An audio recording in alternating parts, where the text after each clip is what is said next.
Come join me and listen to the story of the holly tree. Ouch! Grandpa Jim, your Christmas wreath poked my finger. Grandpa Jim explained, Rodney, if you touch the edges of the holly leaves, you will get poked. They are sharp. 12-year-old Rodney asked, if the holly leaves are sharp and dangerous, why do you put it up as a Christmas decoration? His grandpa answered, because the holly tree is beautiful and there are many stories about it that I like. Rodney asked, can you tell me one, Grandpa Jim? His grandfather said, the Druids were a group of magicians and wizards who lived in Ireland and Britain 2 centuries before Christ. They believed that a constant war waged between the Oak King and the Holly King. Each tree wanted to control the forest. The oak tree stood mighty and proud in the summer with its broad green leaves. The holly tree was equally proud of its shiny green leaves with its prickly spikes. Neither won the summer war. In the autumn, the oak tree was ablaze with red and gold leaves. The holly tree remained constant with its green, shiny leaves with spikes. The oak tree felt it was the winner because of its brilliant colored leaves. The holly tree disagreed and was proud of its vibrant green leaves. The holly tree stood proud and tall with its shiny green leaves and bright red berries which appeared on its branches in the late fall and winter. The holly tree won the battle in the winter. Every living thing in the forest honored it as king because it alone stayed vibrant and green no matter how cold it got or how fiercely the wind blew.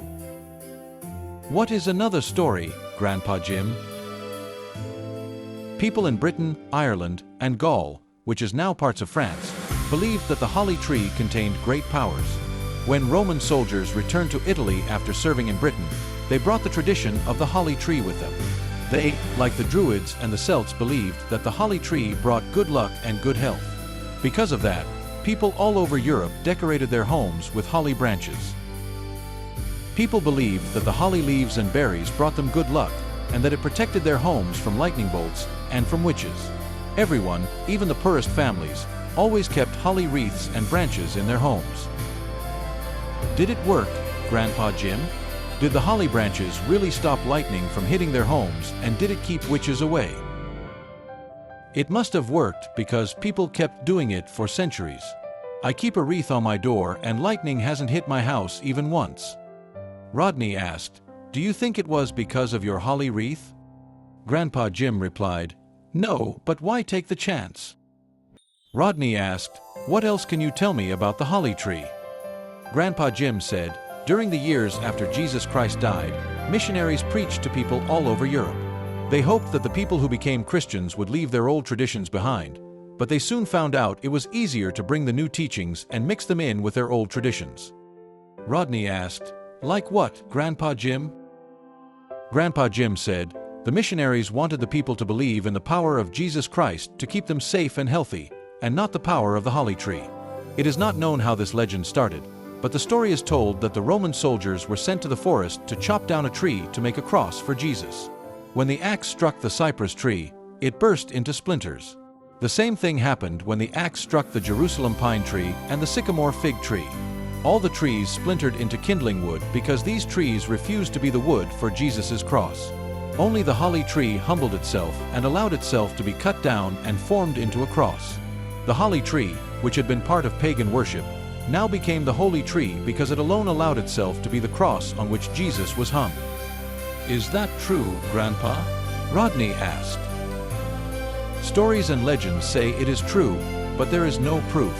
Another story says that the crown of thorns placed on Christ's head was made from holly leaves. These stories claimed that holly berries used to be white, but when the blood from Jesus' head touched the berries, they instantly turned bright red. At that moment, all the holly berries around the world turned bright red, and they have been red ever since. Rodney asked, do you believe that, Grandpa Jim? He answered, not at all, but it does make an interesting story. Stories aren't always true, are they, Grandpa? Grandpa Jim answered with a smile, no, but they make us think and they make us feel. Those are good things, son. Holly sounds like holiday, Grandpa. Do you think that is where the word holiday came from? Grandpa Jim smiled as he said, maybe so. Holly trees and holly wreaths are a big part of Christmas decorations. I like my holly wreath, but we need to be careful with it Rodney, just like we need to be careful about all things we listen to and learn about, we need to decide what we choose to believe. Oh, happy holidays! Oh, happy holidays.